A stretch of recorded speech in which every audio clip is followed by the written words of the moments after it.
coming today. I am Pia Hunter. I work at the University of Illinois College of Law, where I teach legal research to all of the law students at some point or another. I'm excited to be here because in my original career, I was a reserve librarian actually at the University of Illinois at Chicago. So I started out doing course reserves. We launched an electronic reserve program. I was there for the beginning of that. So my love of fair use and how libraries apply it actually comes from that early experience when we were first trying to get materials online for our instructors and students. So I'm actually going to do a bit more storytelling now that Dave has outlined the law, so we can talk about how libraries actually came in to save the day, I believe, when pandemic closures shut down our schools. So at the beginning of the pandemic, a lot of people believed that we would be on a short-term hiatus. There would be a couple of weeks where we would be in a closed situation. And that turned out not to be the case. So schools closed for the first couple of weeks. It seemed like sort of a holiday. And then we had to get back into gear and figure out how to bring instruction to students who would be taking instruction from home. So a lot of colleges and universities were already set up for this. But unfortunately, some smaller institutions and K through 12 schools weren't prepared for a situation where they would have to give instruction, provide information, toolkits, and all sorts of things to people who were trying to work with children and do this informational work, this very important work from home. So basically what happened is, in order to save the day, different libraries came together and started making pieces of their collections available to the public. One big example of that is the Internet Archive. We're going to talk about that later, but there's a little timeline here. And you'll see the pandemic ran from a period of time starting from January 2020 all the way through 2021, after December when things started returning to normal. But this crucial period here, when the closures began in March up through May and June, is when things were at their most critical and people were scrambling to find ways to provide instruction. So there was a big question about how these districts were going to provide information. We're talking about public libraries, we're talking about school libraries, even college and university libraries, many of which are already set up and have some infrastructure for electronic reserves and distance education. When you're still looking at a limited set. So when you move that entire structure of providing materials online to an entire institution, it takes a toll. I know that here at the University of Illinois, we were scrambling to make sure that people had adequate technology to receive materials. Then we were trying to figure out ways to make sure that people could access the content. There are digital divide issues in terms of bandwidth, and people who traditionally use libraries and use technology and access the internet in the library were disenfranchised, because if they went home and did not have the same resource, they would not be able to connect to the learning. So there were some situations where libraries provided very limited access to internet so people could get online. And there are other institutions that were able, in some instances, to provide technology, laptops, or emergency broadband and internet access for people that didn't have computers. But clearly that would not be the case for the majority of the population, and most certainly not for a lot of school districts and K through 12 learning. So basically, access to technology was a problem.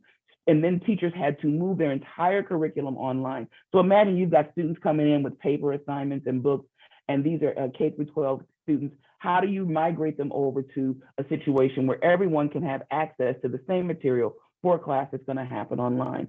And this is where libraries stepped in to provide resources and took many different steps to make sure that people could learn to use these materials. And there was also a steep learning curve. Even though I'm at a law library, in my capacity as a librarian for so many years, I got a lot of questions from colleagues and friends who are teachers and wanted more information, and many librarians stepped up to do that.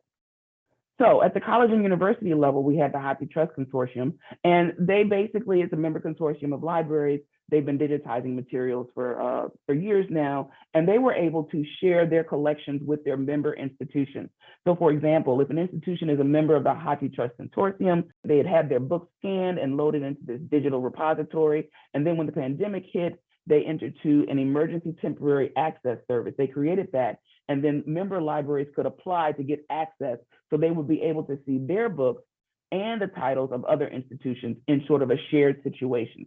So this was a one-to-one lending paradigm. For example, one of our instructors here, one of our professors here, only likes to work in print, and he wanted us to physically pull the book off the shelf from the main library. But we couldn't do that because we are under an agreement with the HathiTrust Consortium. We entered into the Emergency Temporary Access System. And so therefore, all of the physical text remained on the shelf, and we could not pull that physical book off the shelf because we were employing a controlled digital lending model where one electronic copy could be borrowed to one single user at a time. And that was really successful. So in one respect, people who were not accustomed to working with electronic materials found themselves in a situation where they were able to engage with the documents remotely. That was a great thing, I think.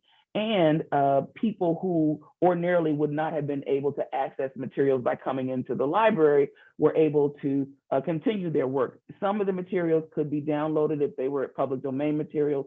Many of them were not, so it was a view-only situation where I would have access to view content for a limited period of time and checked out to me and my account through my membership through the university and the university's membership in the consortium. And then once I was done with the title, expired, it would go back on the virtual shelf. Someone else could come behind me and pick it up. And I think controlled digital lending was a really great model and helped us get through that period of time where very few people were still physically in the library, maybe just a few workers here and there, if the libraries were open at all. So HathiTrust was a very instrumental in making sure that colleges and universities in the consortium were able to access materials. And then, of course, we have the Internet Archive, which has been around since 1996. And I think when a lot of people think of the Internet Archive, they're really interested in the way that they preserve the cultural history. For example, the Wayback Machine. People discover the Wayback Machine and how you're able to capture web pages and save them, or go use the Wayback Machine to go back in time and look at how a website looked in a particular snapshot, maybe 10 years ago or 5 years ago or whatever. That's a great service. I mean, it helps researchers, it preserves the cultural memory, but the Internet Archive is also a digital library. They have millions of titles that have been scanned and are available on a controlled digital lending basis. And when things went into lockdown, they launched a temporary national emergency library in March of 2020. So that basically means they've been using a controlled digital lending model, but once the closures came, they opened up their entire collection to make materials available to people who might not have access to something like a HathiTrust consortium, or wouldn't have the ability to get to the library or even have access to materials from other institutions. I know that some places made materials available, like the Smithsonian and some other public libraries here and there. But when you're looking at a worldwide pandemic, what type of institution would be able to support people's need to access information? The Internet Archive is based here in the United States, but they stepped in and provided those materials to people. And so they used an expanded controlled digital lending model during the emergency period. Like I said, they released their entire collection, allowed people to use those books electronically. And they're operating under the auspices of fair use, which Dave just so eloquently explained a moment ago. And of course, this was necessary for a short period of time. They originally said they would shut the service down on June 30th, or when the pandemic ended, whichever came first. June 30th was their target date. And then four publishers filed suit against Internet Archive for copyright infringement on June 1st. So that means they closed down, shut down the temporary access 2 weeks earlier than originally planned. But during that 2 weeks, they provided a great service to a lot of people who would not have had access to information at all. And school was still in session. Some schools closed in May, but many schools closed sometime in June. Many K-12 institutions adhere to that timeline. So I know several people who took advantage of that. And there is this concept that once the books came online, that people were going to be using them excessively and downloading them and using them in ways that would cheat the rights holders of their revenue, of their work, of the right to make a profit off what they created. And that's simply not the case. And I think I'm sure the Internet Archive, because I researched their blog, they were providing statistics about the usage and how much time people spent viewing the books, not downloading, viewing the books. And they're very limited instances. They're very short periods of time. And actually, people were using very brief sections, because when you look at basic assignments, sometimes an entire book is assigned, but mostly at particular levels of instruction, you see little excerpts of books. I want you to read this poem. I want you to read this chapter. So the argument for Internet Archive is that they were operating under fair use in an extraordinary situation, and they were not doing, none of the loans that they issued interfered with the publisher's revenue stream. So the complaint was filed on June 1st, 2020. Hachette Book Group Incorporated, which is 4 publishers, in addition to the original filing, and I believe several other, the Authors Alliance and several other organizations. And they make a valid point. They filed for willful mass copyright infringement, and people think it's just about, this lawsuit is just about the instance with the Internet Archive. But I'm concerned that it's really about the notion of controlled digital lending, because like I gave you the example of the instructor who wanted to take a physical book off the shelf during the HathiTrust emergency library, because that's what we were subscribed to. But he couldn't do it because we were lending that book virtually. So that, to me, that is a one-to-one demonstration of something that the library has purchased. We are keeping the physical copy on lockdown because we are circulating a virtual copy so that people can access it and more people can have access to it remotely. So that seems like a reasonable execution of fair use. And if I run through the fair factors, it seemed valid to me. However, controlled digital lending is something that cuts short the need for libraries to continue to make purchases. And this is going to be an interesting case because the tension between libraries and publishers has only continued to grow over the years. And it's interesting or ironic because libraries are publishers' best customers. We buy books, we buy media, we license databases for articles and journals and all sorts of different things. And when I look at our budget, our bottom line budget, and the amount of money we spend, the fight to stop us from using controlled digital lending just seems to me a bit, I don't have a word for it, but it just seems a bit heavy-handed, I think. And then there's the issue of format. You know, the money is in the format, and that's something that's a source of concern for me, because when you think about it, some of us grew up with LPs, you know, your 33 on your turntable, and then there was the very brief move to 8 tracks and then cassettes and so on and so on.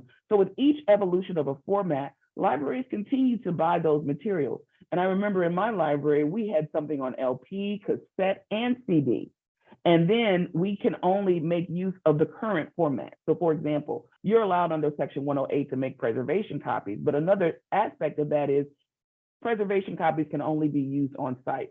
So that doesn't help people who are trying to access things remotely. And then another problem is that we have print journals that we used to purchase, and now we used to own those. We would buy them outright. So we physically own that copy of the title, not the copyright to the title, but just that particular title. So now we're in a situation where things that we used to purchase and acquire and collect are being licensed to us. And I see the evolution of that with every single lawsuit. With the Georgia State case, the e-reserves case, what happened after that first decision, we saw more instances where book chapters, individual book chapters, were being licensed instead of in proportion to the cost of a physical book. And let me say that again. Things that we were purchasing as physical books, maybe for a certain amount of funds, the electronic copy of a book chapter was available. So in theory, that would nullify us being able to use an electronic excerpt of the book. Not so under fair use, but this is what I see as a long-term problem in terms of how much libraries purchase information, how much we are no longer able to collect things. And now we're on a subscription basis where everything we spend is more for access and less for collection. So I'm going to be keeping an eye on this case. It's going to be very interesting to see how this turns out. I believe now they're moving on to make motions for oral arguments. Summary judgment was filed by both parties earlier in the summer. That's not going to happen. This case is going to go to trial, and it's going to be really interesting to see how it affects us.